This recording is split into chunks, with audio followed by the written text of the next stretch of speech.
केवल 4 सवालों के जवाब दो और 500 रुपए नगद जीतो। है? हाँ। बताओ पूछो पूछो। भारत की राजधानी? दिल्ली। उत्तर प्रदेश की राजधानी? लखनऊ। सुबह क्या बनाया था? पनीर भुर्जी। रात को मेरे 500 रुपए चुराए थे, वो कहाँ है? रेड सूट के नीचे। बाबू नहीं, बाबू गलत, चीटिंग नहीं, नहीं चीटिंग नहीं। अपना काम कर, 500 रुपए दूंगा मैं तुम्हें। ओहो मैडम, आई लव यू। मेरी चप्पल का साइज पता है ना?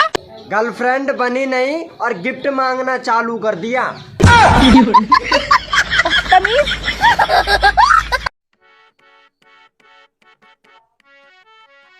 देखो, हम बाल कटवा के आ गए, अब हम 10 साल तुमसे छोटे लगते हैं। अच्छा, एक काम करते, टकला और हो जाते, ऐसा लगता कि अब भाई हो। ये भगवान क्या जुल्म है।